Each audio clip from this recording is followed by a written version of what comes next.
మహత్కార్యములతోనూ దుర్నీతిని పుట్టించు సమస్త మోసముతోనూ నశించుచున్న వారిలో సాతాను కొనుపరుచు బలమును అనుసరించి ఉన్నాడు.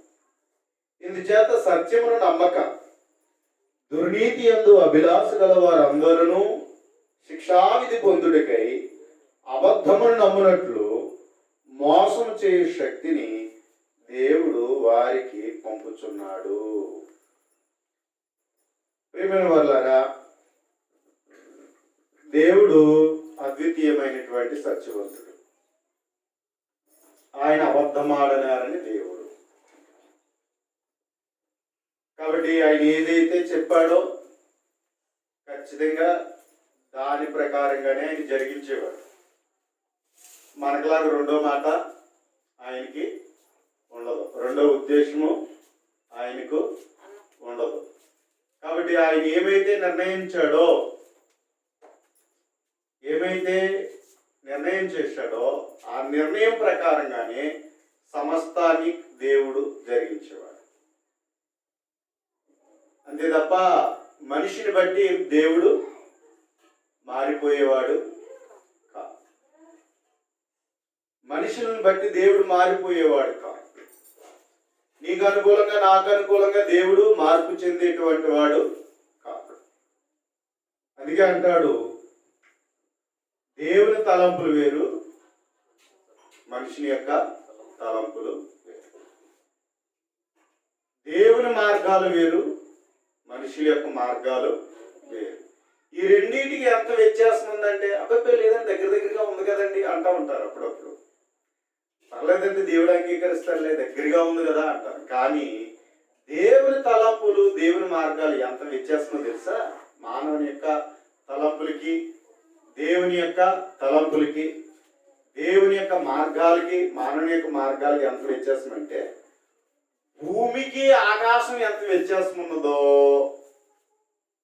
అంత వ్యత్యాసం ఉందట. భూమికి ఆకాశం ఎంత వ్యత్యాసం ఉన్నది? ఎవరైనా కొలత వేయగలరా ఆకాశానికి? మనం పాలపుంతలో ఉన్నాం. ముందుగా చూస్తే సౌర కుటుంబంలో ఉన్నాం. సూర్యుని చుట్టూ 9 గ్రహాలు తిరుగుతున్నాయి. అందులో మనం 3వ గ్రహం భూమి. ఇది ఎక్కడ ఉందంటే, సూర్యుడు ఎవరంటే నక్షత్రం. అలాంటి నక్షత్రాలు, ఎన్నో నక్షత్రాలు కలిగిన ఒక పాలపుంత ఉంది, మిల్కీ వే అంటారు. ఇది ఒక గెలాక్సీ. ఇలాంటి గెలాక్సీలు ఎన్నో ఉన్నాయట ఆకాశంలో. ఇలాంటి గెలాక్సీలు ఇంకా ఎన్నో ఉన్నాయట. ఒక గెలాక్సీ ఒక చివరి నుంచి ఆ చివరికి వెళ్ళడానికి 3000 సంవత్సరాలు పడుతుందట. 3000 సంవత్సరాలు అంటే కొన్ని కిలోమీటర్ల వేగంతో ఉన్నటువంటి ఒక యవముగమి తీసుకుని ఆ చివరి నుంచి చివరికి వెళ్ళాలంటే, అంటే గెలాక్సీ ఆ చివరి నుంచి చివరి వరకు వెళ్ళాలంటే 3000 సంవత్సరాలు పడుతుందట. మన జీవితకాలం సరిపోతా? మరి ఒక గెలాక్సీ ఎలా ఉంటే ఇంకా అనేకమైన గెలాక్సీలు ఉన్నాయి, లెక్క పెట్టలేనటువంటి గెలాక్సీలు ఉన్నాయి. ఇప్పుడు ఆకాశం ఎంత ఎత్తుందో ఆలోచించండి. ర్యాకెట్ తయారు చేసుకుని ప్రయాణం చేయడానికే మనిషి ఈ చివరి నుంచి ఆ చివరికి వెళ్ళడానికి 3000 సంవత్సరాలు పడితే, మరి అలాంటి గెలాక్సీలు ఇంకా ఎన్నో ఉన్నాయిగా. అంటే అంతుపట్టనటువంటి ఆకాశం ఉన్నది అండి, అంతుపట్టనటువంటి ఆకాశం ఉన్నది. అంటే ఇప్పుడు మనిషి యొక్క తలంపులు భూమి మీద ఉండి ఆలోచిస్తున్నాడు మానవుడు. దేవుడు ఆకాశం అందు ఉన్నాడు, పరలోకంలో ఉన్నాడు. కాబట్టి ఎంత వ్యత్యాసం, చాలా వ్యత్యాసం. కాబట్టి అలాగే మనుషుల తలంపులు దేవుని తలంపులు, మనుషుల మార్గాలు దేవుని మార్గాలు అనుకోగలమా? కానీ మనం అనుకుంటున్నాం, లేదులే దేవుడిని ఏమనుకుంటున్నాను, దేవుడు అర్థం చేసుకుంటాడు. ఈ కొంచెంలోనే దేవుడు అర్థం చేసుకోడా? ఇలాంటి వాళ్ళు మనం భూమి మీద ఉన్న ఏదో ఒక మార్గం తీసుకుని దేవుడు అర్థం చేసుకుంటాడులే, నేను దేవుడు అంగీకరిస్తాడులే అనుకుంటున్నాం. ఇలా అనుకుంటున్నాం కానీ అయ్యో దేవుని ఆలోచన ఏంటి, దేవుని మార్గం ఏంటి అనేటువంటిది ఎవరు ఏ ఒక్కరు ఆలోచించారు. మనం అనుకున్న దాని ప్రకారం ఎవరైనాలే, ఎవరు ఒప్పుకోవాలా? దేవుడు ఒప్పుకోవాలి. మనం నడిచినట్టుగా ఎవరు ఒప్పుకోవాలా? దేవుణ్ణి ఒప్పుకోవాలి. ఎలాగంటది? దేవుని దగ్గరికి వస్తే దేవునికి తగినట్టుగా నువ్వు నేను ఉండాలి. అది చెయ్యలేక మనిషి, అలా మారలేక మనిషి, అలా ఆలోచించలేక, అలాగా మార్గంలో రాక ఎవరి ఇష్టం వచ్చినట్టు వారు చేసుకున్నటువంటి రీతిని మనం చూస్తున్నాం. ఎవరు తోచుబడి వారిది, ఎవరి మార్గాలు వారివి. ఎలా వెళ్ళిపోయినా ఎక్కడికి వెళ్ళిపోతారంటే పరలోకం వెళ్ళిపోతారట. కానీ ఒకే ఒక మార్గం ఉంది, నేనే మార్గాన్ని అన్నాడు యేసుక్రీస్తు. ఆ మార్గం గుండానే ఎక్కడికి వెళ్ళాలి? పరలోకం వెళ్ళాలి, లేక స్వర్గం వెళ్ళాలి. ఇంకా మరో మార్గం పట్టుకుని వెళ్తే నువ్వు వల్ల కుదరదు. ఇంకా మరో ఆలోచన పెట్టుకుని వెళ్తే కుదరదు. కానీ ఇలా అనుకుంటున్నారు లోకం.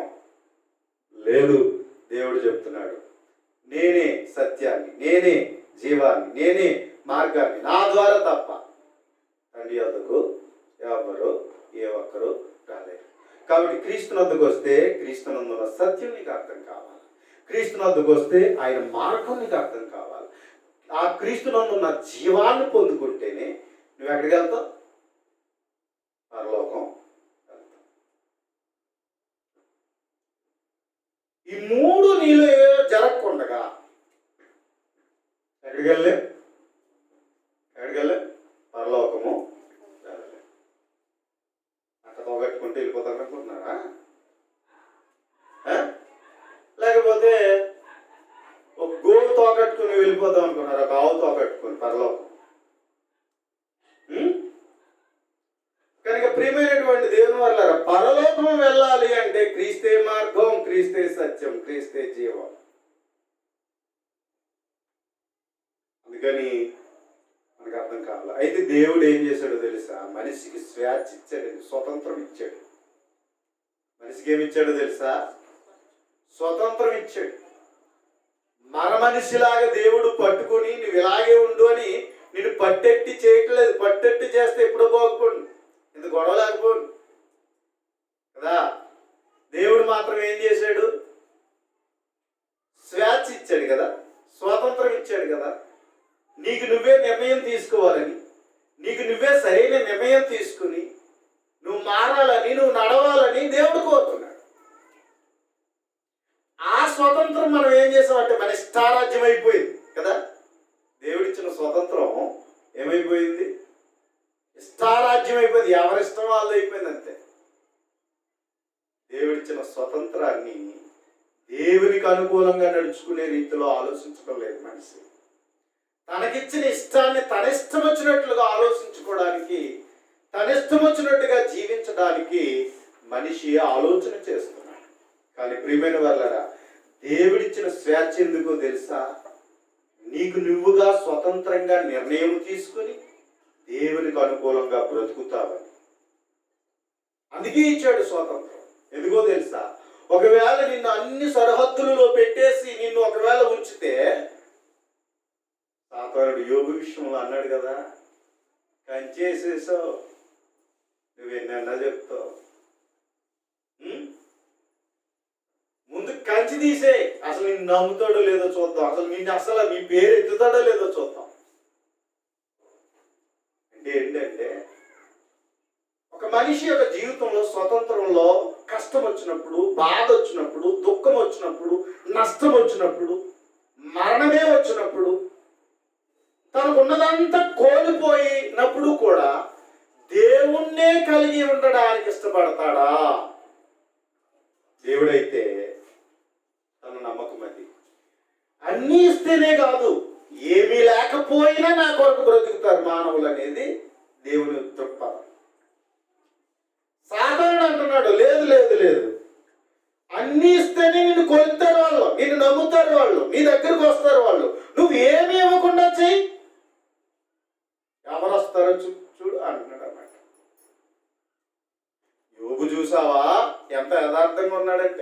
అన్నీ ఇచ్చావు, ఏం లోటు ఉంది?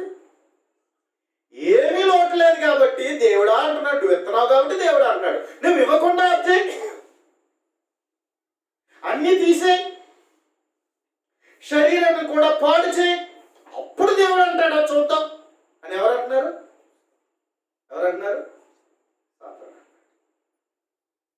అంటే ఇస్తేనే దేవుడా, ఇవ్వకపోతే దేవుడు కాదా?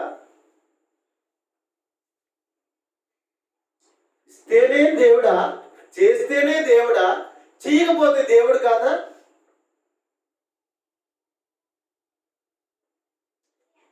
ఏమీ లేకపోయినా సరే దేవుడా అని బ్రతకాల, అది దేవుడు కోరుకున్నది. అందుకే నీకు అలాంటి స్వతంత్రం దేవుడు ఇచ్చాడు. దేవుడిని సాతానుడైతే చూడు నేను ఎలా ఆడిస్తానో, ఏమీ లేకుండా చేస్తాను, నిన్ను ఎలా నమ్ముతారో నేను చూస్తాను అనేమో సాతాను.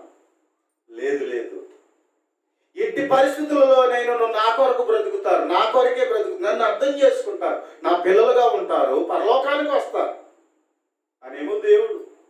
లేదు లేదు, నేను మాత్రం ఊరుకోను. కాబట్టి నేనేం చేస్తాను అంటే నాతో పాటు ఎంట పెట్టుకుని పోతాను, నేను నరకానికి తీసుకెళ్ళిపోతా. ఇదేమో సాతాను యొక్క పని.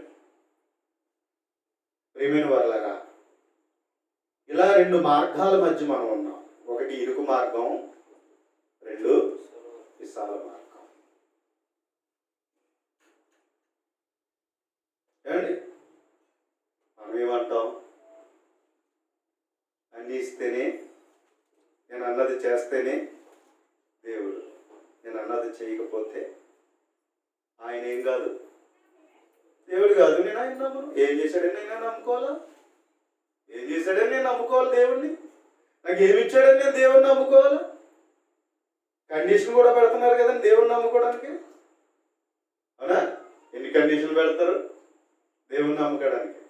నేను అనుకున్నది జరిగితే చాలు, బాప్తిజం పొంది అతను ఎక్కడి నుంచి గుడికొచ్చి అతనంటారు. అవునా? అంటే చేయకపోతే దేవుడు కాదా? ఇవ్వకపోతే దేవుడు కాదా? ఆయన ఇవ్వడా? ఆయన చెయ్యడా? చేస్తేనే దేవుడా? అంటే నువ్వు నమ్ముకోవడానికి దేవునికి నువ్వు పరీక్ష పెడుతున్నావా? ఏమండి, అంటే మనం పరీక్ష పెడుతున్నామా? చాలా మంది నా పిల్లలు పెళ్ళైపోతానండి అప్పటి నుంచి వస్తానండి దేవుళ్ళకి, అప్పుడు బాప్తిజం పొందుతాను. మా ఇంట్లో కార్యం చేస్తే దేవుణ్ణి నమ్ముకుంటానండి, ఉద్యోగం వస్తే దేవుణ్ణి నమ్ముకుంటానండి, పిల్లలు పుడితే దేవుణ్ణి నమ్ముకుంటానండి, నా అప్పుల దారులు అంతా పోతే నాకు ఏం జరిగితే దేవుణ్ణి నమ్ముకుంటానండి అంటున్నారు. అంటే దేవుణ్ణి నమ్ముకోవడానికి కండిషనా? లేకపోతే దేవుడు కదా? నీ అవసరత తీరిస్తేనేనా దేవుడు? నీ అవసరత తీర్చకపోతే దేవుడు కాదా ఆయన? అంటే మన అవసరత కోసమే దేవుణ్ణి నమ్ముతున్నామా? అవసరాల కోసమే దేవుణ్ణి నమ్ముతున్నామా? జాగ్రత్తగా ఆలోచించాలి. అవసరం తీర్చుకోవడానికే దేవుడైతే అటువంటి విశ్వాసం వలన దేవునికి సంతోషం కాదు. నీ విశ్వాసం ఎన్ని పరీక్షలు వచ్చినా సరే, ఎన్ని శోధనలు వచ్చినా సరే, ఎన్ని శ్రమలు వచ్చినా సరే, నిలబడేది నిజమైన విశ్వాసం. అది నిజమైన విశ్వాసం. అంతే తప్ప నీ జీవితంలో నీవు నమ్ముకున్న తర్వాత నీకు వచ్చేటువంటి శోధనలు ఎదురైనప్పుడు ఎందుకు వచ్చిన దేవుడు లే అని సరిగావా? ఇంకేముంది మన విశ్వాసం? ఇంకేముంది మన విశ్వాసం? ఒకటి నిర్ణయం, బ్రతుకుడు క్రీస్తే, చావైతే లాభం. మొదటి శతాబ్ద క్రైస్తవ్యాన్ని చూడండి, వాళ్ళకున్న నమ్మకాన్ని చూడండి, వాళ్ళు ఎలాగ క్రీస్తుని అంగీకరించారో చూడండి. వారు ఎందుకు ఎలా నమ్మారంటే, ఈ రోజు నేను బ్రతికానంటే క్రీస్తు కొరకే బ్రతుకుతాను, మరణం వచ్చినా నేను దాన్ని ఎలా అంగీకరిస్తాను? సంతోషంగా స్వీకరిస్తాను. బ్రతకడం క్రీస్తు కొరకైతే, చావైతే లాభం. అవసరం కోసం కాదు, దేవుణ్ణి నమ్ముకోవడం. కనుక ప్రియమైనటువంటి దేవుని వారలారా, అందుకని మనిషికి ఉన్న బుద్ధిని బట్టి సాతానుడు తన కుయుక్తిని ప్రదర్శిస్తున్నాడు. దేవుడేమో నీ ఎదుట 2 మార్గాలు పెట్టాడు. ఒకటి ఇరుకు మార్గం పెట్టాడు, 2 విశాల మార్గం పెట్టాడు. కానీ అనేకులు దేని వెంట పోతున్నారు? యేసుప్రభు చెప్పాడు, అనేక మంది అక్కడ ఎలా పోతున్నారట? ఏమండి, విశాల మార్గం గుండానే వెళ్ళిపోతున్నారు. ఇరుకు మార్గాన్ని ఎవరైనా ప్రేమిస్తారా? ఇష్టపడతారా? ఏమండి, ఇష్టపడతారా? ఇష్టపడతారా? ఇష్టపడరు. కానీ దేవుడేమో పరలోకం వెళ్ళే మార్గం ఏంటంటే ఇరుకు మార్గం గుండానే వెళ్ళాలి. ఇరుకు మార్గం గుండానే వెళ్ళాలి అంటున్నాడు. కానీ విశాల మార్గం మనల్ని మోసం చేసేది. రెండింటి మధ్య మనం ఉంటున్నాం అనే విషయాన్ని దేవుడు చెప్తున్నాడు. కానీ నువ్వు నేను నమ్మవలసింది ఏంటి? సత్యమా అబద్ధమా? అబద్ధమేమో తాత్కాలికంగా మురిపించి మనల్ని నాశనం చేస్తుంది. సత్యమేమో కటువుగా ఉంటది. సత్యమేమో నిష్ఠూరం వేసినట్లుగా ఉంటది. కానీ దాని నిలకడగా ఉన్నట్లయితే ఆ నిలకడలో నిలబెడుతున్న జీవితం చాలా గొప్పది. మనం అంటూ ఉంటాం కదా, చెడెంతండి క్షణం చాలు అంటారు. మంచిట జీవితకాలం, టైం పడుతుంది కదా. అటదారులు నొక్కితే ప్రియమైన వాళ్ళారా కోటీశ్వరులు అయిపోవచ్చు.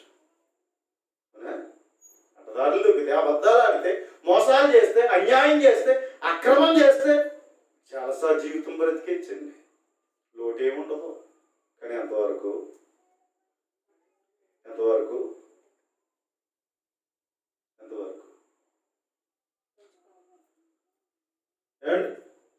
అదే సత్యం కొరకు నిలబడండి, చాలా ఓపిక కావాలి, చాలా ఓపిక కావాలి. ఎన్ని పరీక్షలు ఉంటాయో ఆ పరీక్షలన్నిటిలో నెగ్గుతూ రావాలి, పాస్ అవుతూ రావాలి. చాలా కష్టం. కంటిని కంట్రోల్ చేసుకోవాలి, చెవిని కంట్రోల్ చేసుకోవాలి, నోటిని అదుపులో పెట్టుకోవాలి, శరీరాన్ని సమస్తాన్ని కంట్రోల్ పెట్టుకొని దేవునికి తగినట్టుగా లోపరుచుకుని జీవించాలి. ఏమండి? అదే సత్యమైతే కంట్రోల్ చేసుకోవాలి. అదే అబద్ధమైతే దానికి హద్దులు లేవు. ఏదైనా చేయొచ్చు, ఎలాగైనా చేయొచ్చు. ఏమండి? ప్రారంభంలో ఇది త్వరగా ఎదిగిపోద్ది. త్వరగా ప్రారంభం. చూడండి, హైబ్రిడ్ మొక్క నేలలోనే కాపొచ్చింది కదా. దేశవాళి మొక్క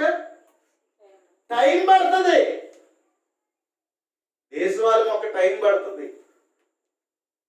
హైబ్రిడ్ అయితే భూమిలోనే కాసేస్తుంది కదా. అందుకని మనం మోసపోకూడదండి. కానీ మనకి ఏం జరిగినా ఎలా అయిపోవాలి? తొందరలో అయిపోవాలి అన్నీ. మనకేమో ఓపుకుందా దేవుడి దగ్గరికి వచ్చి, నేను వచ్చాను, నమ్ముకున్నాను, నీ దగ్గరికి వచ్చాను, నాకు ఎందుకు చేయవు అని అడుగుతున్నాం మనం. నాకు ఎందుకు ఇలాంటి కష్టాలు పెడుతున్నావు, నాకు ఎందుకు ఇలాంటి బాధలు పెడుతున్నావు, నాకు ఎందుకు ఇలాంటి శోధనలు పెడుతున్నావు అని మనం దేవుని మీదే సరిగే స్థితికి వెళ్తున్నాం. మనం సరిగే స్థితికి వెళ్తున్నాం. అంటే దేవుడు అంటే నీ అవసరాన్ని తీర్చేవాడిగా ఉండాలని నువ్వు కోరుకుంటున్నావు. కానీ దేవుని కొరకు బ్రతికి, దేవుని కొరకు కష్టమైన, నష్టమైన, శ్రమైన, బాధ అయినా అనుభవించి ఆయన ఇవ్వబోయే శాశ్వత కాలమైన జీవాన్ని పొందుకోవాలి అనేటువంటి రోజు ఓపిక లేదు మనిషికి, ఓపిక లేదు. అందుకని ఏదైతే ఎలా నమ్ముకుంటే ఏంటి, నా అవసరం తీరుతుందా లేదా అనేటువంటి రీతిలో ఆలోచిస్తున్నామే. కానీ ఈరోజు బైబిల్ని బట్టి, దేవుని మాటను బట్టి ఏది సత్యం, ఏది దేవుడు కోరుకుంటున్నది అనేటువంటిది ఈరోజు మనిషి ఆలోచన చేయలేకపోతున్నాడు. అందుకని దేవుని దగ్గరికి వస్తే ప్రియమైనటువంటి వాళ్ళారా, దేవుడు ఆశపడినట్లుగా మనం బ్రతకాలి కానీ మన దురాశల ప్రకారంగా దేవుని యొద్ద బ్రతకూడదు. ఆ దేవుని ఆశలు నెరవేర్చే వారిగా మనం బ్రతకాలి. దేవుని ఆశలు నెరవేర్చే వారిగా బ్రతకాలి. అది దేవుడు మనల్ని కోరుకుంటుంది. కానీ మనిషి తన దురాశలు నెరవేర్చమని కోరుకున్నటువంటి మనిషి రీతిని మనం ఈ లోకంలో మనం చూస్తున్నామండి. నువ్వు ఆశ కలిగి బ్రతికితే దేవుని కుమారుడు, దురాశను బట్టి జీవించాలనుకుంటే ఎవరి సంబంధివి?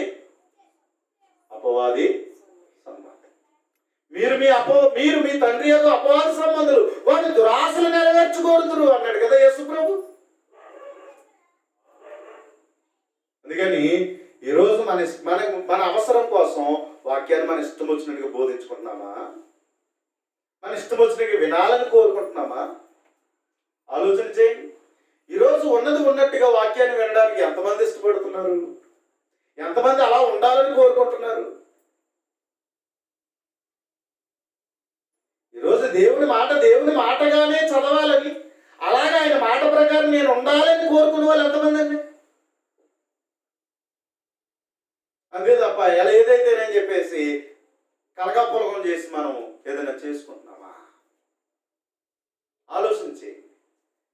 దేవుడేమో కలపొద్దు, తీసివేయవద్దు అన్నాడు. అంటే దేవుని మాట నచ్చితే నాకు ఒకలాగా, నచ్చినప్పుడు ఒకలాగా, నచ్చకపోతే ఇది పక్కన పెట్టేద్దామని పక్కన పెట్టేసే విధానం కాదు.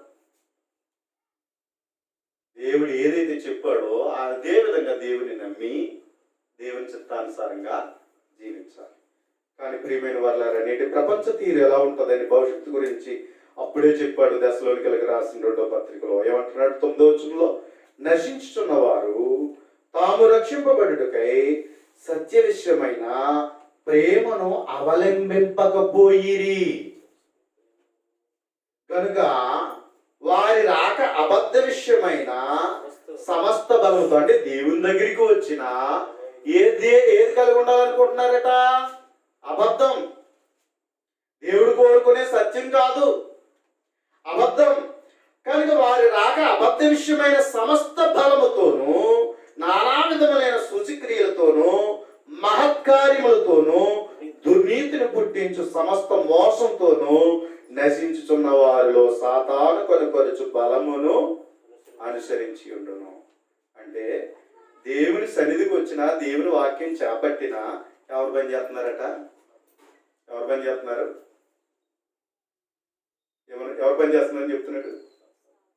సాతాను పని చేస్తున్నాడు. ఎందుకో తెలుసా? దేవుడు ఏం చెప్పాడో అలా అడగడం కాదు, తన దురుద్దేశంతో కూడిన దురాశలు నెరవేర్చుకోవాలని కోరుకునే రీతిలో రోజు ప్రార్థన చేస్తుంటే దేనికి వాళ్ళ ప్రతిఫలం అండి? దేవుడి దగ్గరికి వచ్చి మనము దేవుని చిత్తానుసారంగా ప్రార్థన చేయాలా, మన ఇష్టం వచ్చినట్టుగా ప్రార్థన చేయాలా? చెప్పండి. దేవుని చిత్తానుసారం.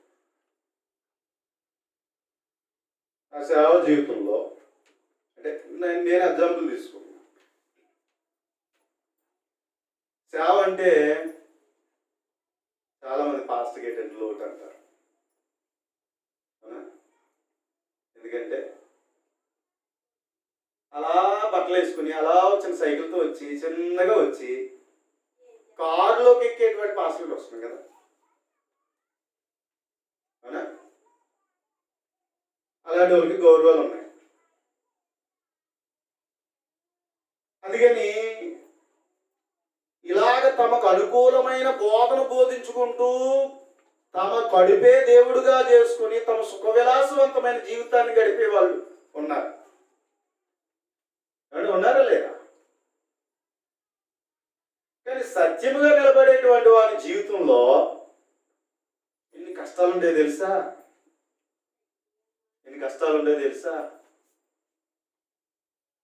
సరైన బట్ట కూడా కట్టుకోలేని పరిస్థితులు ఉంటాయి. సరైన తిండి కూడా పిల్లలకు పెట్టలేని పరిస్థితి ఉంటుంది. ఏమంటే ఎంత కష్టపడినా సరే ఆ కొద్ది మందే సంఘం కలిగి ఉంటారు. కొద్దిమంది. కాబట్టి అలా కష్టపడుతూ శ్రమ పడుతూ కుటుంబానికి సరైన స్థితి చేయలేడు, సంఘానికి కూడా ఏమి కూడా చేయలేనటువంటి పరిస్థితి. ఇలా నలిగిపోతూ దేవుని పనిలో నలిగిపోతున్నటువంటి ఒక నమ్మకంగా బ్రతికిన సేవకుడి జీవితంలో అలాగే ఉంటుంది.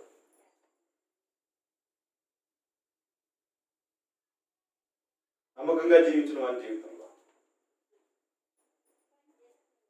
ప్రియమైనటువంటి దేవుని వారులారా, సువార్థకుడు సువార్త వలన బ్రతకాలనేది వాస్తవమే. సువార్థకుడు సువార్త వలన ఏం చేయాలా? బ్రతకాలి. అంటే సంఘం సువార్తకుని ఏం చేయాలా? పోషించాలి. ఎందుకంటే ఎవరు ఏ పని చేసుకుంటే ఆ పని ద్వారా ఏం చేయబడాలి? పోషించబడాలి. అది వాస్తవమే కదండి. ఎవరు ఏ పని చేస్తే ఆ పని ద్వారా ఏం చేయబడాలా? పోషించబడాలి. ఇప్పుడు పోషించబడాలనేటువంటి రీతిగా మనం ఆలోచన చేస్తే, ఇప్పుడు కూలివాడు ఉన్నాడు, కూలి పని చేసుకుంటే జీతం వస్తుంది. ఎవరు ఏ పని చేసుకుంటే ఆ జీతం వస్తుంది. డాక్టర్ ఉన్నాడు, డాక్టర్ పని చేసుకుంటే జీతం వస్తుంది కదా. ఉపాధ్యాయుడు ఉన్నాడు, ఉపాధ్యాయుడు పని చేసుకుంటే, ఇంజనీర్ పని చేసుకుంటే, క్లర్క్ పని చేసుకుంటే, నర్సు పని చేసుకుంటే ఏమొస్తుంది? జీతం వస్తుంది. అలాగే సువార్తకుడు సువార్త వలన ఏం చేయబడాలి? పోషింపబడాలి. అంటే సంఘం ఏం చేయాలి? సువార్తికునికి జీతం ఇవ్వాలి.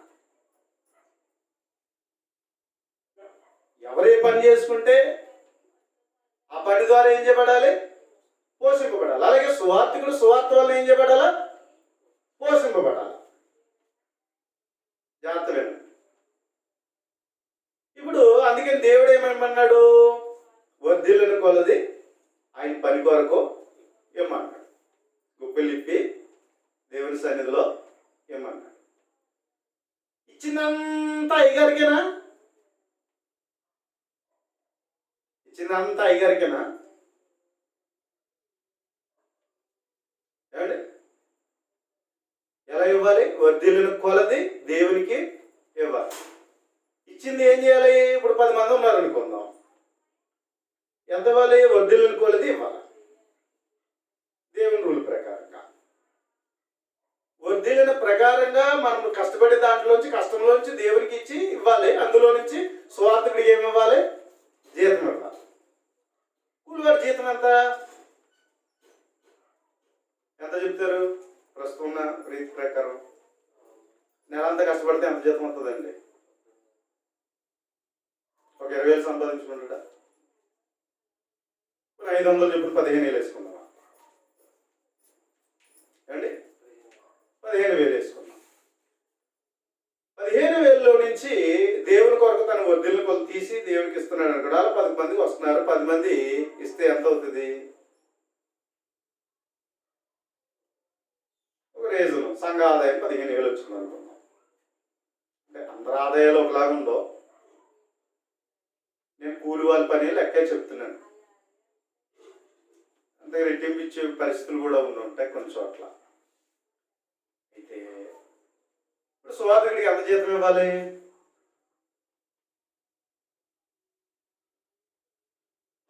సువార్తికుడు కుటుంబాన్ని పోషించుకోవాలి కదా. ఎంత జీతం ఇవ్వాలి? అతనికి కూడా 15,000 జీతం ఇచ్చారు అనుకుందాం. మరి అక్కడి నుంచి సంఘం పెరుగుతున్న కొలది 20,000, 30,000, 40,000, 70,000, ₹1,00,000 వచ్చే సంఘ ఆదాయాలు ఉన్నాయి. మరి సువార్తికుడు ఎంత తీసుకోవాలి? అప్పుడు 1,00,000 తీసేసుకోవాలా అండి? 1,00,000 ఇచ్చేయచ్చా? పనివాడు జీతానికి పాత్రుడు కాబట్టి, పని చేశాడు కాబట్టి జీతం ఇవ్వాలి. ఎంత ఇస్తావు?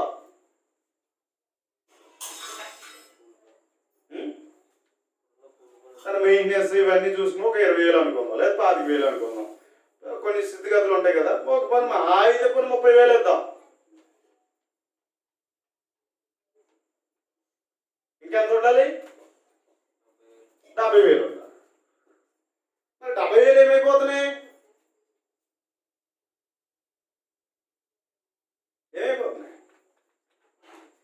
కాబట్టి ప్రియమైన వాళ్ళారు, ఈ లెక్క ప్రకారం మనం చూసినట్లయితే ఎవరును ఇద్దరు యజమానులకు ఏమి ఉండకూడదట? దాసులు ఉండదు. ఎవరికి దాసులు ఉండకూడదు? ఎవరికి దాసులే ఉండాలి? దేవునికి దాసులే ఉండాలి. కానీ దేనికి దాసులే ఉండకూడదు? సిరికి ధనానికి దాసులై ఉండకూడదు. కానీ ఈరోజు సంఘంలో ఏం జరుగుతుంది? దేవునికా ధనానికా?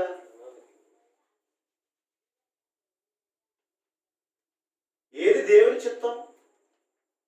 ఎలా ఉండాలని దేవుడు కోరుతున్నాడు? కానీ ఈరోజు మన క్రైస్తవులుగా ఏం చేస్తున్నాం మనం? సువార్త పని ఎలా జరుగుతున్నది? ఏ రీతిగా జరుగుతున్నది? కాబట్టి ఎన్నో మోసాలు జరుగుతున్నాయి కదా, అవునా? ఎన్నో మోసాలు జరుగుతున్నాయి. ఇచ్చింది ఇలా సంఘం మీద ఎవరు అధికారం చేయాలి? సంఘం అందరికీ అధికారం ఉంది, కానీ సంఘం మాత్రం ఏముంటలేదు, అధికారం ఉండలేదు. అందులో ఒక ఆయనకి మాత్రమే అధికారం ఉంటుంది. సంఘానికి ఏముంటలేదు, అధికారం ఉంటుంది. ఏమన్నా అన్నారనుకోండి, అయ్యాన్ని ప్రశ్నించకూడదు. అంత దారుణమైన పరిస్థితులు ఈరోజు మనం ఆలోచన చేస్తే. కాబట్టి ఈరోజు విశ్వాసులు బైబిల్ చదువుతున్నారు కానీ ఆ జ్ఞానం పొందలేకపోతున్నారు. బోధకుడు తన స్వార్థ ప్రకారమైన రీతిలో వాక్యాన్ని బోధిస్తున్నారు. కాబట్టి ఇక్కడ ఏమైపోతుంది? పరిచర్య ఎవరికి అనుకూలంగా జరుగుతుంది? ఎవరిని ఇద్దరు యజమానులకు దాసులు కాకూడదంటే సంఘంలో ఏ దాసత్వం అయిపోతుంది? ఏ దాసత్వం వైపు నడిపించబడుతుంది? ఆలోచన చేయండి. ఏ ప్రకారంగా దేవుని పని జరుగుతున్నది? కనుక ప్రియమైనటువంటి దేవుని వల్లారా, విశ్వాసులేమో ఏదో జరిగిపోవాలా, అలా ప్రార్థన చేయండి, అలా మన మేలు జరిగిపోవాలి అని కోరుకునే వాళ్ళేమో విశ్వాసులు.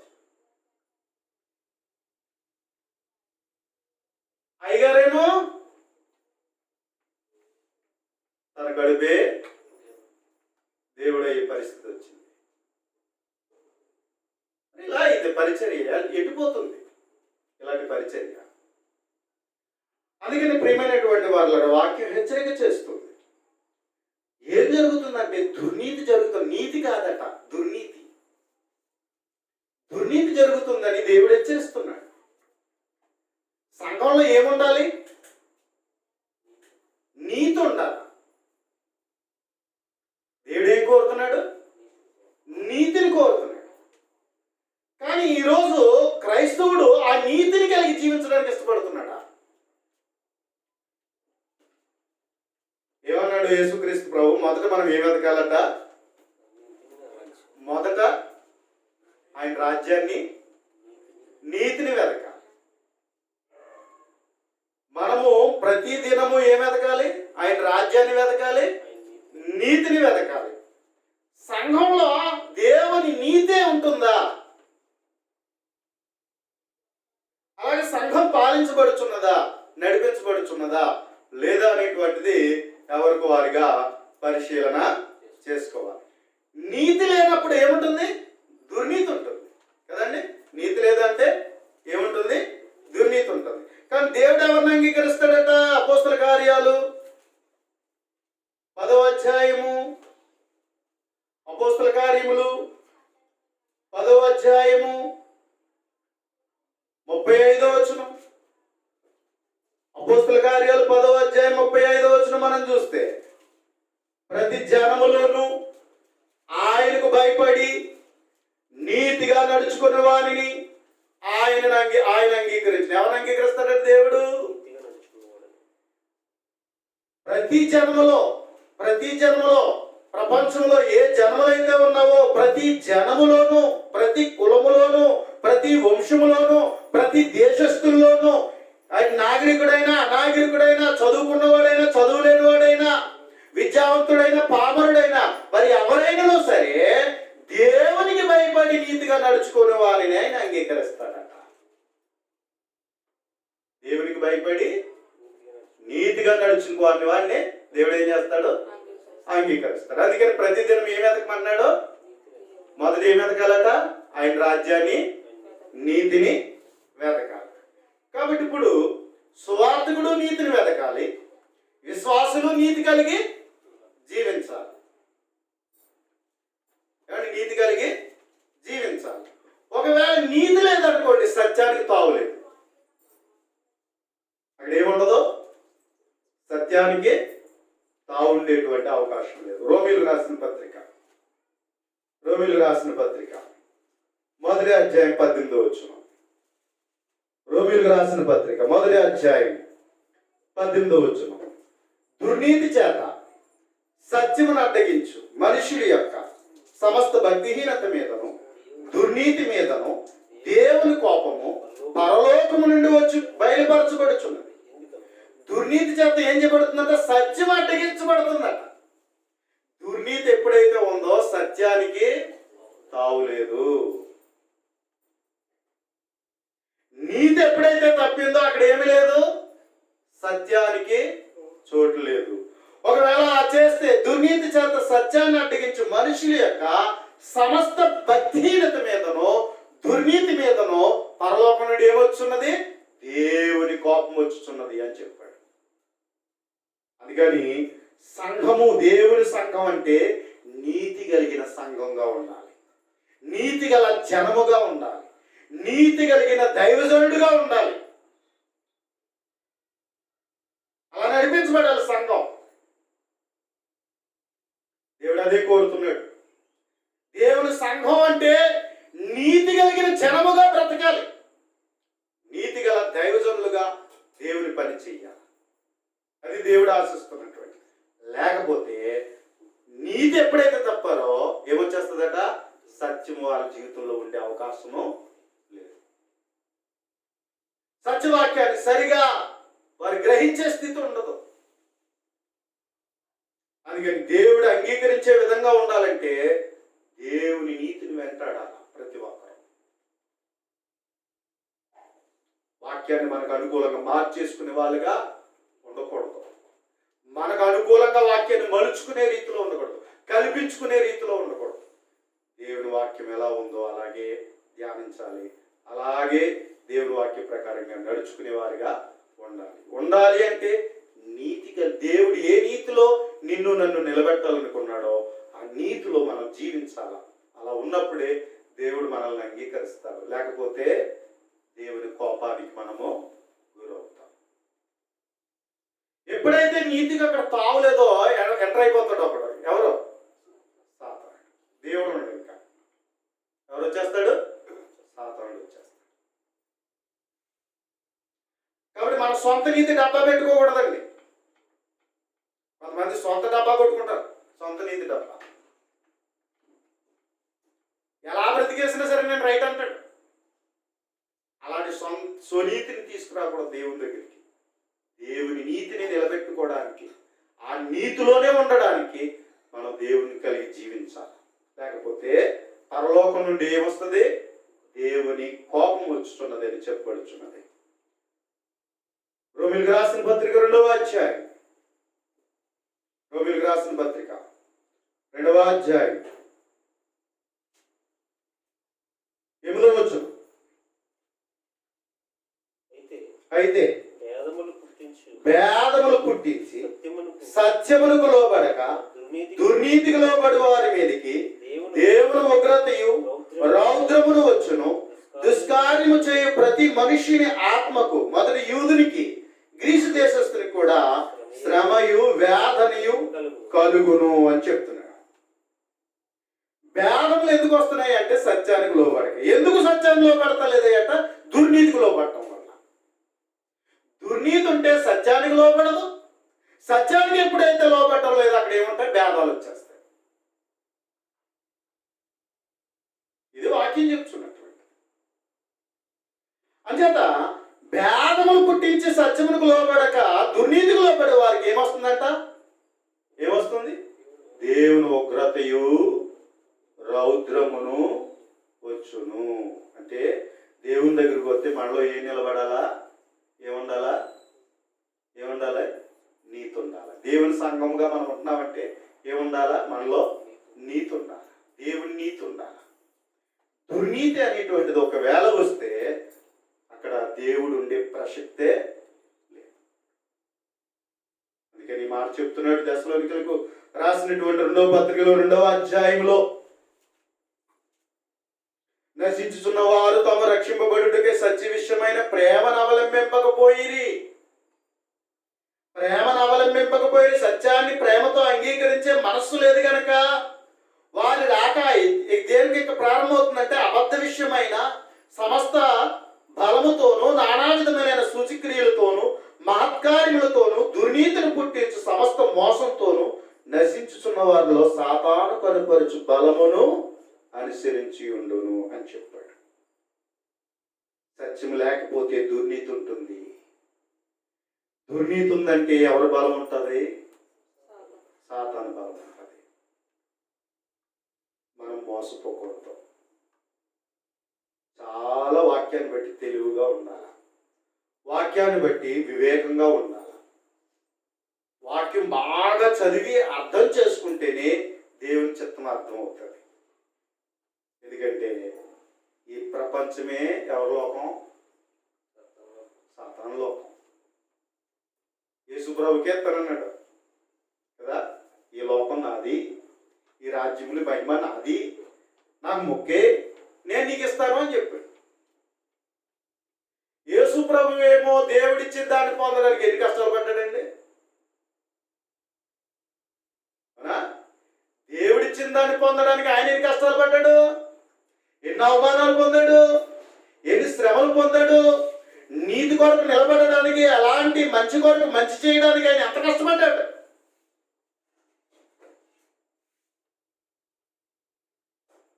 కాబట్టి ప్రియమైనటువంటి వాళ్ళ నీతిగా బ్రతికితే శ్రమలు ఉంటాయి. నీతిగా బ్రతికితే శ్రమలు ఉంటాయి. ఒకవేళ నువ్వు పిరికివాడు అయితే భయపడిపోయి ఎరుకు తీస్తే నీకేం దక్కదో? ఏం దక్కదు? పరలోకం దక్కదు. నీతిగా ఉంటేనే పరలోకం వెళ్తాం.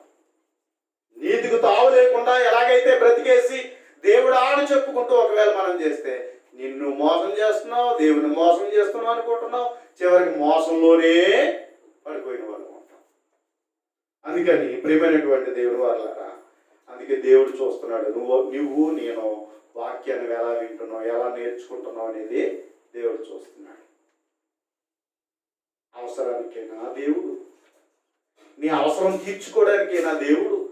అందుకోసం నీవు ఏం కోరుకుంటున్నావు? ఈరోజు చాలా మంది జీవితాల్లో అక్కడే కదా ఏమైపోతుంది? వాక్యం తారుమారైపోతుంది. తమకు ఇష్టం వచ్చినట్టుగా బోధించుకునే పరిస్థితులకు వెళ్తున్నాయి కదా. అందుకని దేవుని గ్రంథం హెచ్చరిస్తూ ఉంది. మనుషులు ఎలాంటి వాళ్ళు తెలుసా? మీ దగ్గరికి వస్తే ఏముందండి, అక్కడికి వెళ్తే పూలు తప్పుతుందండి. వాక్యం ఏం చెప్తుందో తెలుసా? ఇరుకు మార్గమున ప్రవేశించేవారు ఎంతమంది? కొద్దిమంది. ఇరుకు మార్గమున ప్రవేశించేవారు కొద్దిమంది, కానీ విశాల మార్గమున పోయేవారు అనేకులు. కొంతమందికి జనమే కావాల, కంటికి ఇంపుగా కనిపించాలి, శరీరానికి అనుకూలంగా ఉండాలి, ఉప్పొంగేటట్లుగా ఉండాలి. ఇలాంటి అతిశయాలకు పోతూ ఉంటారు కొంతమంది. దేవుడు చూసిన 10 మంది ఏమన్నారు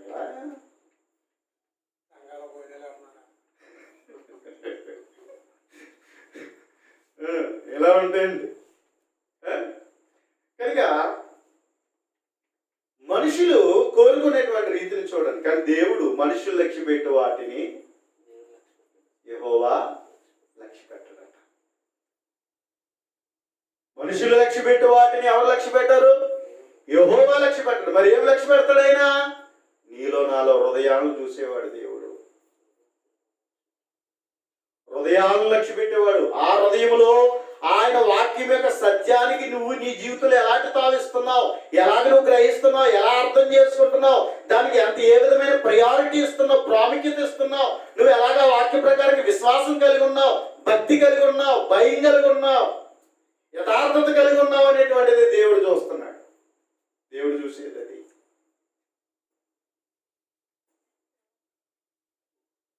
ఏమండి, ఇశ్రాయేలు ప్రయాణంలోనంట దేవుడు అరణ్యంలో వారిని నడిపించాడు.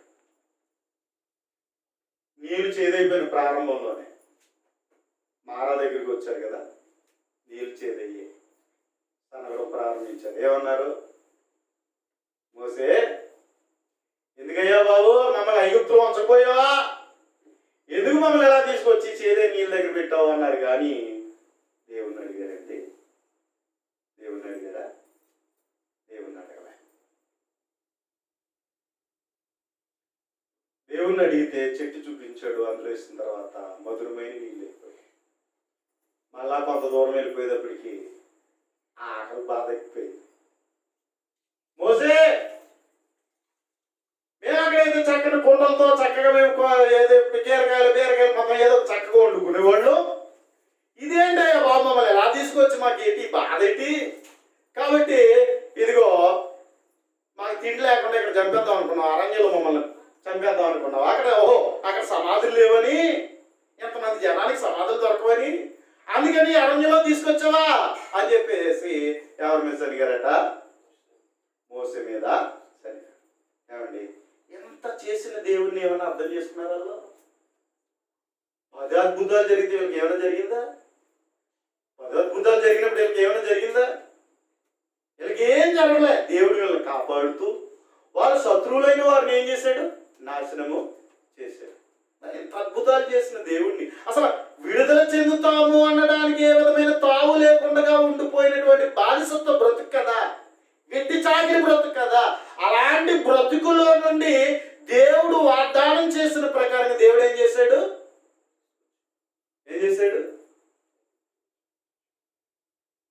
విడుదల చేసుకొచ్చాడు. 10 అద్భుతాలు చేసి వాళ్ళు విడుదల చేశాడు. ఎర్ర సముద్రాన్ని పాయలుగా చేసి నడిపించాడు. మామూలుగా దేవుడు ఎంత శక్తిమంతుడో. కానీ ఏమనుకున్నారంటే వెంటనే దేవుడి మీద సనగడం ప్రారంభించాడు. ఏమంటే నీ విశ్వాసం నా విశ్వాసం అలా ఉందా? మేలు చేస్తేనే దేవుడా, కష్టం వస్తే దేవుడు కదా, శ్రమ వస్తే దేవుడు కదా, కొరత వస్తేనే దేవుడు కదా. ఏ పరిస్థితుల్లో నువ్వు సనగలేనిటువంటి విశ్వాసం కావాలి. ఒకటే తీర్మానం, నాయన ఇలాంటి పరిస్థితులలో నా విశ్వాసంలో ఓర్పికతో నేను కొనసాగించగలిగే భక్తి జీవితాన్ని ఇవ్వు నాయన అని అడగాలి. నిన్ను విడిచిపెట్టలేని విశ్వాసం, నిన్ను అర్థం చేసుకునే విశ్వాసం నాకు ఇవి, తోలనాడే సరిగేటువంటి విశ్వాసం నా జీవితంలో కలగకుండా చేయనాయన అని దేవుని వేడుకోవాలి. అంతే తప్ప ఏంటి నాకు ఇలాంటి కష్టాలు పెట్టావు, నాకు ఇలాంటి బాధలు పెట్టావు, నాకు ఇలాంటి పిల్లల్ని ఇచ్చావు, నాకు ఇలాంటి బతుకు పెట్టావు ఏంటి, ఎప్పుడు చూసినా కష్టపడితేనే కానీ కడుపు నిండా బతుకెందుకు వచ్చింది, బతుకు పెట్టావయ్యా అని చెప్పేసి రోజు నాకు ఈ బాధేనా, రోజుకి కష్టాలేనా, ఎందుకు నా జీవితం ఎలా చేసావు అని చెప్పేసి దేవుని మీద సనిగే బ్రతుకులు కలిగి ఉండకూడదు. ఎప్పుడు అలా మాట్లాడకూడదు. ఈ విశ్వాసంలో ఎట్టి పరిస్థితుల్లో నేను దేవుని నమ్ముకునే స్థితి కావాలి. అది దేవుడు కోరుకునేది. అందుకని 6,05,350 మందిలో దేవుడికి ఇష్టమైన వాళ్ళు ఇద్దరే.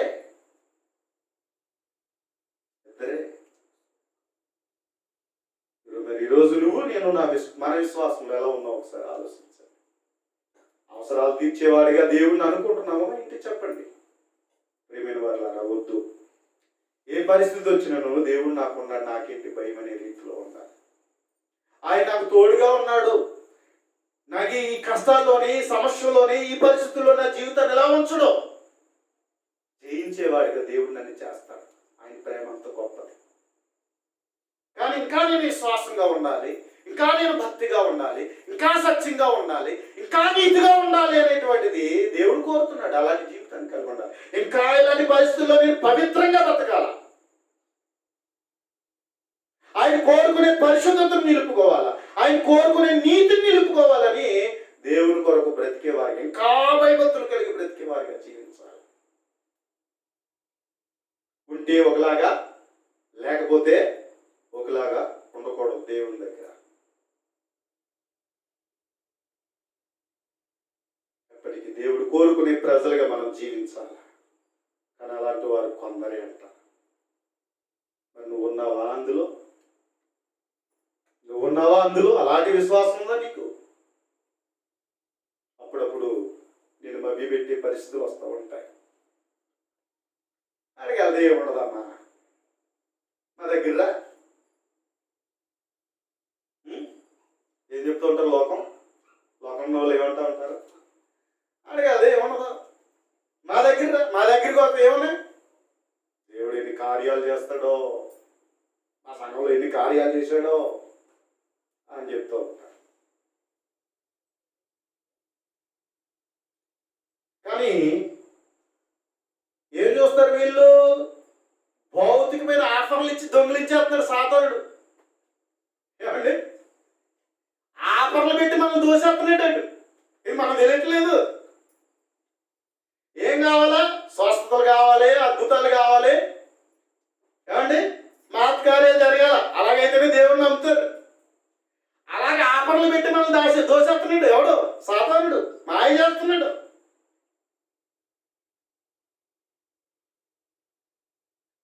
నిన్ను ఎలాగోలాగా ఈడ్చుకుని పోవాలా, నిన్ను ఎలాగోలాగా మోసం చెయ్యాలా, వాడి పని అది. కానీ ప్రియమైనటువంటి దేవుని వారిలాగా వాక్యం మీద నిలబడాలి. వాక్యం మీద నిలబడితే ఏమర్థమవుద్ది? సత్యం అర్థమవుద్ది.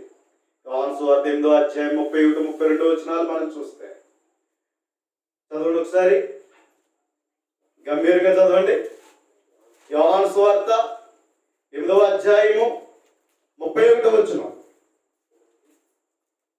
యోహాను సువార్త 8వ అధ్యాయం 31వ వచనం. కాబట్టి యేసు తనను నమ్మిన యూదులతో, మీరు నా వాక్యమందు నిలిచిన వారైతే నిజముగా నాకు శిష్యులయ్యండి, సత్యమును గ్రహించెదరు అన్నాడు. ఎక్కడ నిలబడాలి? వాక్యం మీద నిలబడిన వారు నిజముగా శిష్యులై ఉంటారట. వారి సత్యాన్ని గ్రహిస్తారు. ఎటు గాలి ఎత్తే అటు పోరు, ఎటు గాలి ఎత్తే అటు పోరు. వాక్యం మీదే నిలబడతారు. దేవుడు చెప్పింది ఏంటి, దేవుడు కోరింది ఏంటి అనేది ఆలోచన చేస్తారే తప్ప అవసరతల కోసం ఏమైపోరు, అటు ఇటు పోగరు. వాక్యం మీద నిలబడితేనే సత్యం అర్థమవుతుంది. నిజమైన శిష్యరికాన్ని దేవుని క్రీస్తులో మనం ఉండడానికి అవకాశం ఉంది. వాక్యం మీద నిలబడాలి. చాలా మంది జీవితంలో వాక్యాన్ని చూడరు, కానీ లోకాన్ని చూస్తూ ఉంటారు. ఏం చూడరు? వాక్యాన్ని చూడరు. ఏం చూస్తారు? లోకాన్ని చూస్తారు. అక్కడ ఎలా జరిగిందట, ఇక్కడ ఎలా జరిగిందట, ఇదే చూస్తారు. కానీ వాక్యం మీద ఆధారపడిన వాడు ఏం చేస్తాడంటే దేవుడు కోరుతున్నది ఏంటో ఆలోచన చేస్తాడు. ఆ విధంగా దేవుడి కొరకే నిలబడతాడు. దివ్యదేశకాండంలో మాట ఉంది, 13వ అధ్యాయం. దివ్యదేశకాండం 13వ అధ్యాయం.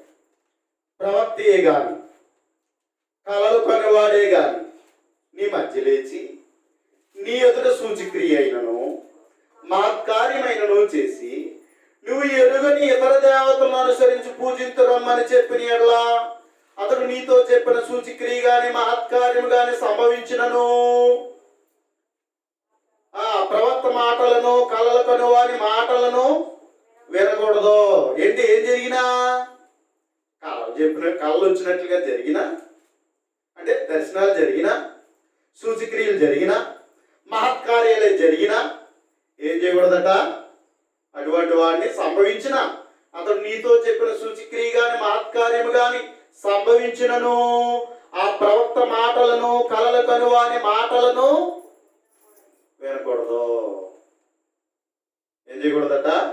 వినకూడదు. అయ్యో, అద్భుతాలు జరిగినాయి కదండి, మహత్కార్యాలు జరిగినాయి కదండి, కళలు జరిగినట్టు మరి దర్శనాలు జరిగినాయి కదండి. దేవుడు ఏమంటున్నాడంటే అటువంటి వాడి మాటలు వినకూడదు, ఆ ప్రవక్త మాటలు వినకూడదు అన్నాడు. ఉందా లేదా బైబిల్లో? నేను కొత్తగా చెప్తున్నా. ఏమండి? వినకూడదు. ఏమన్నాడు? ఏలయనగా మీరు మీ దేవుడైన యెహోవాను, జాగ్రత్త గమనించిన మాట, మీ దేవుడైన యెహోవాను మీ పూర్ణ హృదయముతో మీ పూర్ణాత్మతోను ప్రేమించుచున్నారో లేదో తెలుసుకున్నటకు మీ దేవుడైన యెహోవా మిమ్మల్ని పరీక్షిస్తున్నాడు. దేవుడు ఏం చేస్తున్నాడట? పరీక్షిస్తున్నాడు. నువ్వు వాక్యానికి లోబడతావా, అవసరాలకు నమ్ముతావా, దేవుడిని ఎలా నమ్ముతావా అని చెప్పి దేవుడు ఏం చేస్తున్నాడు? పరీక్షిస్తున్నాడు. ఆయన మాటకి విలువిస్తావా? అవసరాల కోసమే దేవుడిని నమ్ముతావా?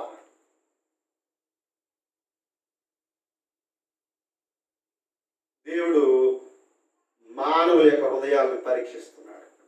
అందుకని కింద అంటున్నాడు కదా, మీరు మీ దేవుడని యెహోవాకు లోబడి ఆయనకే భయపడి ఆయన ఆజ్ఞలను అనుసరించి ఆయన మాట విని ఆయన సేవించి ఆయనను హత్తుకొని ఉండవలెను. నువ్వు నడవలనని నీ దేవుడని యెహోవా నీకు ఆజ్ఞాపించిన మార్గంలో నుండి నిన్ను తొలగించినట్లు ఐగుప్తు దేశంలో మిమ్మల్ని రప్పించి దాస్యగృహంలో మిమ్మల్ని విడిపించిన మీ దేవుడని యెహోవా మీద తిరుగుబాటు చేయుటకు మిమ్మల్ని ప్రేరేపించును గనుక ఆ ప్రవక్తకేమి ఆ కలలు కొని వారికి మరణ శిక్ష విధించాలని పాత నిబంధనలో చెప్పాడు. ఇప్పుడైతే క్రీస్తు బోధ తేక మీ వద్దకు వచ్చిన వాడికి ఏం చేయొద్దు అన్నాడు? వందనాలు చెప్పొద్దు అన్నాడు. వాడిని చేర్చుకోవద్దు అన్నాడు. కొత్త నిబంధనలో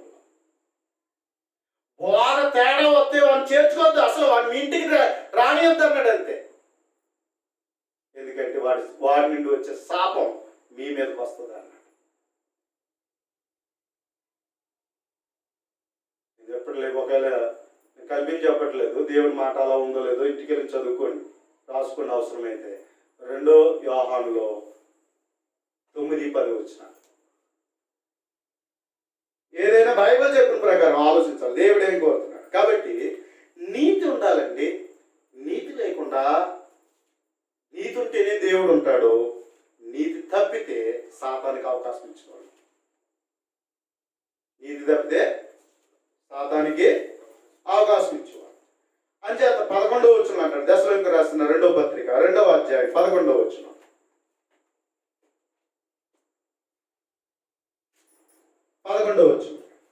అందుచేత సత్యమును నమ్మక, ఎంతకాలం దేవుడు నీకు సత్యాన్ని బోధిస్తున్నా, నేర్పిస్తున్నా, అర్థం చేసుకోకుండా నీకు అనుకూలమైన విశ్వాసతనే కలిగి, నీకు అనుకూలమైన భక్తే కలిగి, నీకు అనుకూలంగా ఒకవేళ నీ జీవితంలో సత్యాన్ని నమ్మక దుర్నీతి యందు అభిలాష గల వారందరూ, దేవుడి ఏ నీతిలో ఉండాలని నిన్ను తన వాక్యం వినిపించి ఆ వాక్యం నీతిలో నిలబెట్టాలని దేవుడు కోరుకుంటుంటే, నువ్వు మాత్రమేమో దుర్నీతి యందు అభిలాష గల వారందరుగా ఎవరైతే ఉన్నారో వారికట శిక్షావిధి పొందుటకై అబద్ధమును నమ్మునట్లు మోసం చే శక్తిని దేవుడు వారికి పంపుచున్నాడు అన్నాడు. చూశాడు దేవుడు. ఎంతకాలం వచ్చినా దేవుని దగ్గర మనకి ఏం రావట్లేదు, సత్యాన్ని నమ్మట్లేదు. నమ్మలేనప్పుడు దేవుడు ఏం చేస్తున్నాడట? ఏం కోరుకున్నారు? దుర్నీతి అన్న అభ్యాస కలిగిన వారిగా ఉండడం చేత ఇక దేవుడు తన ఇష్టానికి విడిచిపెట్టేస్తున్నాడంట. అబద్ధాన్ని కోరుకుంటున్నాడు కాబట్టి అబద్ధాన్ని నమ్మునట్లు మోసం చేసేటువంటి శక్తి దేవుడు వారికి పంపుతున్నాడు. ఇక మోసపోతే ఏంటి? ఎక్కడ ఉంటారు? కాలం వచ్చినా, ఎంత వాక్యం చదివినా ఏముంది? సత్యాన్ని నమ్మట్లే. దేవుడు అవకాశం ఇచ్చాడు, కానీ అవకాశాన్ని మనం ఏం చేస్తున్నాం? దేవుడు ఎవరండి? కృపగలవాడు కదా, అవునా కదా? దేవుడు ఎవరు? కృపగలవాడు. నిజానికి దేవుడు తప్పు చేసిన వాళ్ళు ఎంబగా మిగిలితే మన పరిస్థితి ఏంటి? మొత్తితే ఏంటి మన పరిస్థితి? దేవుడు అలా చేస్తున్నాడా అండి? తప్పు చేసిన వెంటనే దేవుడే శిక్షిస్తే మనం ఎవరుంటారు భూమి మీద? ఎవరుంటారు? ఉంటారా? కానీ దేవుడు ఎవరు? కృపగలవాడు. అంటే నీకు ఇంకా అవకాశం ఇస్తున్నాడు. మరి ఇచ్చిన అవకాశాన్ని మనం ఎలా ఉపయోగించుకుంటున్నాం? పర్లేదు, దేవుడు ఏమనుకోలేదు, నా బోటు నేను ఏమనుకుంటూ చల్లగా ఎలా తీగెత్తున్నాడు, నాకే తోడుగా ఉన్నాడు, నేను ఎన్ని చేసినా దేవుడు నాకు అనుకూలంగా ఉండి నన్ను అన్ని విధాలా దీవిస్తున్నాడు, పర్లేదులే దేవుడు నా పక్షంగా ఉన్నాడని మోసం చేసుకుంటున్నామా? సాతానుడు అలాగే అంటాడు అండి. ఇలాగైతేనే దేవుడు బాగున్నావు కదా, పర్లేదు లేదా బుజ్జగెత్తా ఉంటాడు సాతానుడు. కానీ దేవుడు నీకు ఇచ్చే అవకాశం మారు మనసు పొందడానిక, నీ ఇష్టం వచ్చినట్టుగా బ్రతకడానిక? ఒకప్పుడు నేను బైబిల్ చదివినప్పుడు యేసుక్రీస్తు కొత్తగా నమ్మిన టైంలో ఎలా నమ్మాలో తెలియదు. అనుసరించాలో, ఏది సత్యమో ఏది నాకు తెలియదు. మరి ఆ టైంలో నేను చేసిన దాని ప్రకారం, చేసిన దాన్ని బట్టి దేవుడు ఒక గట్టిగా నన్ను కొడితే నా పరిస్థితి ఏంటి? దేవుడు సత్యాన్ని తెలుసుకునే అవకాశం ఇచ్చాడు. దేవుడు కృప చూపించాడు కాబట్టి సత్యాన్ని తెలుసుకునే అవకాశం ఇచ్చాడు దేవుడు. మరి సత్యాన్ని తెలుసుకున్న తర్వాత సత్యంలో, ఆ నీతిలో నేను నిలబడాలి కదా. నిలబడపోతే నేనే నా చేతుల్లో ఏం చేసుకున్నాను? నన్ను నేనే పాడు చేసుకున్నవాడిని అవుతాను. అవుతా? అలాగే దేవుడు నీకు నాకు ఆయన వాక్యం వినిపిస్తున్నాడు, ఆయన సత్యాన్ని వినిపిస్తున్నాడు. కానీ వాక్యం చదువుచున్న నీవు పరిశీలించు, మోసపోకు, గుడ్డివాళ్ళుగా ఉండకండి, అమాయకులుగా ఉండకండి. కళ్ళు తెరవండి. దేవుని వాక్యం ఏది కోరుకుంటున్నాడు, ఏది దేవుని చిత్తం అనేటువంటిది పరిశీలన చేయండి. అంతే తప్ప అదే మొత్తం ఉంది, ఏముందలే, ఎలాగైనా దేవుడు ఆ టైం కోసం దేవుడే చూసుకుంటాడు. ఇదే కదా మనం చెప్పింది. ఏమండి? కనుక ఇలాంటి ఆలోచనను మనము కలిగి ఉన్నటువంటి పరిస్థితిని మనం చూస్తూ ఉన్నాం. కనుక ప్రియమైనటువంటి దేవుని వల్ల అందుకని ఏమి సంభవించబోతుందో దేవుడు జాగ్రత్తలు చెప్పాడు, తెలివి చెప్తున్నాడండి, బుద్ధి చెప్తున్నాడండి, జ్ఞానం చెప్తున్నాడండి. అందుకని దానికి తగినట్లుగా మనం ఏం చేయాలి? తెలివి తెచ్చుకోవాలిగా, బుద్ధి తెచ్చుకోవాలిగా, జ్ఞానం తెచ్చుకోవాలిగా. కాలంతో పాటు మనం ఏం చేయాలి? క్రీస్తులో ఎదగాలిగా. ఎంత కాలం చూసిన మార్పు లేని జీవితంతో మనం బ్రతికితే ప్రియమైన వారులారా ఎంత బాధ. ఎవరికి అవకాశం ఇస్తున్నాం మనం? ఎవరికి అవకాశం ఇస్తున్నాం? అపవాదికి అవకాశం ఇస్తున్నాం. ఈరోజు ఎంతో మంది దేవుని నమ్ముకుని చేసే యాసాలు చూస్తుంటే వాళ్ళ బట్టే కదా దేవుని నామం దూషింపబడుతుంది, అవమానపరచబడుతుంది. దేవుని నమ్మి చేసేటువంటి యాసాలు చూడండి. ఖండితే ఎక్కడ పారిపోతాడో బుద్ధి చెప్పరు. చెప్తే రాడు, రాకపోతే చందా రాదు, ఆదాయం తగ్గిపోతుంది. ఎలాగొచ్చినా బొద్దిగించడమే. ఎంతకాలం? కనుక ప్రియమైనటువంటి దేవుని వల్లరా దేవుడు కోరే ప్రజలుగా మారాలి. నీతిగా ఉంటే దేవుడు ఉంటాడు, సత్యం ఉంటే నీతి వస్తుంది, నీతి ఉంటే దేవుడు ఉంటాడు. సత్యంగా దేవుని వాక్యాన్ని కోరుకోకుండా ఒకవేళ అబద్ధమే కలిగి ఉంటే, అబద్ధం ఉంటే దుర్నీతి ఉంటుంది, దుర్నీతి ఉంటే సాతానుడు ఉంటాడు.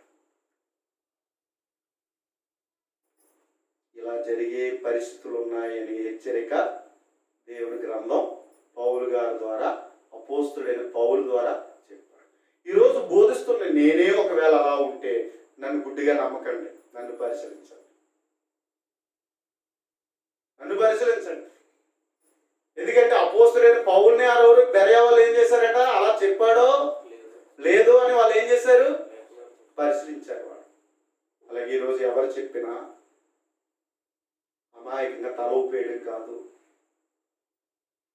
దేవుని వాక్యాన్ని సరైన రీతిలో పరిశీలించే వారిగా ఉండగలగాలి. అందుకని ఈరోజు చాలా వరకు మనము ఏం చేస్తున్నాం అన్నట్లయితే, దొంగలకు అవకాశం ఇస్తున్నామేమో, మోసగాళ్ళకు అవకాశం ఇస్తున్నామేమో, మనమే ఒకవేళ ఎవరికి అవకాశం ఇస్తున్నామేమో, దొంగలను ప్రోత్సహిస్తున్నామేమో, మనం మోసగాళ్ళను ప్రోత్సహిస్తున్నామేమో, మనమే చేస్తున్నామేమో, వాళ్ళకి సపోర్ట్గా మనమే ఉంటున్నామేమో. మరి అలా చేస్తే దేవుడు ఊరుకుంటాడా? దేవుడు ఊరుకుంటాడా? దేన్ని సపోర్ట్ చేసావు, దేన్ని ప్రోత్సహించావు? అయ్యో నాకు ఏం తెలియదు బాబు అంటే ఊరుకుంటాడా? మరి రోజు బైబిల్ చదివి ఏం నేర్చుకున్నావు నువ్వు, ఏం తెలుసుకున్నావు నువ్వు అని దేవుడు అడగడా? ఎందుకు ఇచ్చాడు దేవుడు తన గ్రంథం? సంఘం పెట్టుకుని రాత్రికి వెళ్తాక మళ్ళీ వచ్చేసినప్పుడు సంఘంలో పెట్టుకుని ఇంటికి వచ్చి తలక ఆడ పెట్టుకోడాక చెడ్డకాలం రాకుండా ఏమండి తలకాడ పెట్టుకుని పడుకోడాక. ఎందుకు దేవుడు తన గ్రంథాన్ని ఇచ్చాడు? దేవరాత్రులు ధ్యానించాలి. ధ్యానిస్తే నీకేం అర్థం కావాలా? దేవుడు కోరిన సత్యం నీకు అర్థం కావాలి. దేవుడు కోరిన నీతి నీ జీవితంలో, నా జీవితంలో రావాలి. దేవుడు కోరిన సంఘాన్ని నువ్వు నేను కలిగి ఉండాలి. ఒకవేళ అలా బాధ్యత లేకపోతే మనం ఎవరికి అవకాశం ఇచ్చేసాం? చేతులు ఎవరికి ఇచ్చాం? మనం సాతానికి అవకాశం ఇచ్చాం. ఏదైనా తోటలో మొదటి కుటుంబం ఏం చేసిందో తెలుసా? ఎవరికి ఇచ్చారు వాళ్ళు? లోకం అంతా ఏలు అంటే లోకం తీసుకెళ్ళి ఎవరికి ఇచ్చారు? సాతానికి ఇచ్చారు. వాళ్ళిద్దరూ మోసపోయారు. అక్కడి నుంచి మనం అందరం ఏమయ్యాం? ఆదాము పిల్లలుగా లోకంలోకి వచ్చి ఎవరి సంబంధులమయ్యాం? సాతాను సంబంధమయ్యాం. ప్రియమైన తల్లిదండ్రులారా, నువ్వే సత్యాన్ని గ్రహిస్తే నీ పిల్లలను సత్యంలోకి నడిపిస్తావు. నీ పిల్లలు మంచిగా ఉండాలన్నా చెడుగా ఉండాలంటే నువ్వే కారకులు, తల్లిదండ్రులే కారకులు. ఎందుకంటే ఏమన్నాడు? ప్రభు యొక్క శిక్షలోను బోధలోను పెంచమన్నాడు. నువ్వే సత్యవాక్యాన్ని సరిగ్గా గ్రహించకపోతే నీ పిల్లలకి ఏం నేర్పిస్తావు? నీ పిల్లలు ఎలా నడిపిస్తావు? చేతులారా నీ పిల్లలు పాడు చేస్తున్నారు నువ్వే. అలాగే యవనస్తుల చేతిలో సమాజం ఉందంటారు, యవనస్తుల చేతిలో సంఘం ఉందంటారు. మరి యవనస్తులకు సత్యం అర్థం కాకపోతే సంఘాన్ని పాడు చేసేది వాళ్ళే కదా. అందుకని ఎవరికి వారిగా దేవుని సత్యాన్ని నేను నేర్చుకున్నానా, దేవుని నీతిని నేను కలిగి ఉన్నానా లేదా? ఒకవేళ అలా నేను లేకపోతే నేనే దేవుని సంఘాన్ని ఏం చేస్తున్నాను? పాడు చేసిన వాళ్ళం అవుతాం. మనమే కారకులు అవుతాం. ఎందుకంటే పులిపిండి చాలట, ముద్దంతా ఏమైపోద్ది? పులిసిపోద్ది. అందుకని నీకు నాకు ఇచ్చిన ఈ విలువైనటువంటి దేవుడు కోరిన ఇంత మంచి జీవితం, ఇంత ఆశీర్వాదకరమైన జీవితం, ఇంతటి సత్యమైన నీతివంతమైన క్రైస్తవ జీవితాన్ని దేవుడు కోరినట్లుగా మనం నిలబడదాం, అలా పోరాడదాం. మన మరణ పర్యాంతము క్రీస్తు కొరకు బ్రతికి మనం అలా జీవిద్దాం. ఒకవేళ మనకు అనుకూలంగా జరిగితేనే దేవుడు కాదు, కష్టంలో కూడా దేవుని కొరకు నిలబడాలి, నష్టంలో కూడా దేవుని కొరకు నిలబడాలి. ఎట్టి పరిస్థితులు ఎన్ని ఎదురైనా దేవుని కొరకు నిలబడాలి. అందుకని పౌరులాగా ఆలోచించాలి. ఆదిమ క్రైస్తవులుగా ఆలోచించాలి. బ్రతుకుట క్రీస్తే, చావైతే లాభం. ఎలా బ్రతకాలి? దేవుడు కోరిన సత్యములో నిలబడాలి, దేవుడు కోరి నీతిలో నిలబడాలి. సంఘం అంతా అలాంటి సంఘంగా ఉండేటట్లుగా అందరము ప్రయాసపడాలి. సరే, మీ అందరికీ హృదయపూర్వకంగా ప్రార్థన చేసుకున్నాం. పరిశుద్ధుడు అయిన మా ప్రియ పరలోకపు తండ్రి, దయగలిగినటువంటి దేవానికి స్తోత్రాలు. నాయన మా తండ్రి, నీ గ్రంథం ద్వారా మాకు హెచ్చరిక చేస్తున్నాం. అపోస్తలుడైనటువంటి పౌలు సత్యవిషయమైన ప్రేమను అవలంబించకపోతే నశించిన వారిగా ఉండి సాతాను కనుపరిచే బలాన్ని కలిగి ఉండే అవకాశం ఉన్నదని నీ గ్రంథం చెప్తున్నాం తండ్రి. అవునైనా మేము వినిచున్నప్పుడే ఈ వాక్యము సత్యంగా వినాలి, సత్యంగా నేర్చుకోవాలి, సత్యములో నిలబడాలి. మేము ఆ వాక్యం ద్వారా వచ్చే విశ్వాసం ద్వారా నీతిమంతులుగా మేము జీవించాలని, నీకే చోటిచ్చేవారిగా ఉండాలి, నిన్నే మహిమపరచాలని, నిన్నే ఘనపరచాలని మీరు కోరుతున్నారు దేవా. నాయన, ఈ మాటలు విలుచున్నప్పుడు కొందరికి అర్థము కాక ఇబ్బంది పడవచ్చు, మనస్తాపం చెందించవచ్చు. నాయన, దేవుని నీ వాక్యం అలా ఉందో లేదో పరిశీలించగలిగే మనస్సును ఇవ్వండి. నీ చిత్తానుసారంగా మారు మనసు పొందగలిగే వారిగా ప్రతి ఒక్కరు ఉండడానికి దేవ సహాయం చేయండి. మేము ఏ రీతిగా సంఘమును కలిగి ఉన్నామని, సంఘముగా నడుచుకుంటున్నామని, సంఘం ద్వారా నేను మహిమపరుస్తున్నామని జ్ఞానం ప్రతి ఒక్కరికి దయ చూపించండి దేవా. సువార్తను సువార్తగా ప్రకటించగలిగే, వాక్యాన్ని వాక్యముగా ప్రకటించగలిగే, సత్యాన్ని ప్రకటించగలిగే మా తండ్రి నీతి కొరకే బ్రతికే వారికి ఉండడానికి దేవ సహాయం చేయండి. ఒకవేళ మాలో మా యొక్క స్వాభిప్రాయ ప్రకారంగా ఏమైనా వాక్యాన్ని కోరుకుంటున్నామేమో, మా దురాశ ప్రకారంగా వాక్యాన్ని కోరుకుంటున్నామేమో. తండ్రి ఇదిగో దేవా, నీకు చోటు లేకుండా సాతానికే చోటు ఇచ్చేవారిగా ఉంటున్నామేమో. దేవా, మా బ్రతుకులో జ్ఞానం దయ చూపించండి, తెలివిని దయ చూపించండి. ఈ వాక్య సత్యాన్ని వెంబడించగలిగే కృపనివ్వండి. మోసపోయే వారంగా కాకుండా నీ చిత్త ప్రకారం ఏముండేటట్లుగా దేవా సహాయం చేయవలసిందిగా కోరుచున్నాం. తండ్రి, ఈ తరగతుల ద్వారా ప్రకటించబడుతున్నప్పుడు వినుచున్న మాటలు తండ్రి ఆలోచించే వారు ఉండడానికి సహాయం చేయండి. కొందరు నమ్మకాలు మేము నమ్ముకున్న దాన్ని మమ్మల్ని ఇబ్బంది పెడుతున్నారని, ఏలెత్తి చూపుతున్నారని, విమర్శిస్తున్నారని కొందరు తప్పుగా ఆలోచన చేస్తున్నారు. దేవా, మమ్మల్ని శత్రువులుగా భావించుచున్నారు. దేవా, నీ వాక్యం యొక్క సత్యాన్ని ఎలుగెత్తి చాటి చెప్పవలసినని, నిన్ను సంతోషపరిచేటట్లుగా నీ వాక్యాన్ని మేము ప్రకటించవలసిన వారమై ఉన్నాం. మనుషులను సంతోషపరచుట కంటే నిన్ను సంతోషపరిచి నీ దాసులుగా ఉండాలని నువ్వు కోరుతున్నావు దేవా. ఇదిగో నేను మేము నీ పరిచర్య చేయడానికి తండ్రి సహాయం చేయండి. అలా నీ వాక్యానికి భయపడి నీ వాక్యమే ప్రకటించి కొందరినైనను తండ్రి క్రీస్తుకులో నడిపించడానికి తండ్రి నీ పరిచర్య చేయడానికి దేవ సహాయం చేయండి. అపార్థంగా చేసుకుని వారికి అర్థం చేసుకుని వారికి ఉండడానికి దేవ సహాయం చేయండి. అనేకులు మనస్సులు మార్చండి, హృదయాలు మార్చండి, నీతిలో నిలబడే జీవితాలు దయ చూపించండి. నాయన, నీతిమంతులను విడవని బెచ్చమెత్తుకునే స్థితికి నువ్వు నడిపించవని నాయన, ఇదిగో తండ్రి నువ్వే వారికి తోడుగా ఉంటావని వాక్యం చెప్తున్నది నాయన. తండ్రి, ఒకవేళ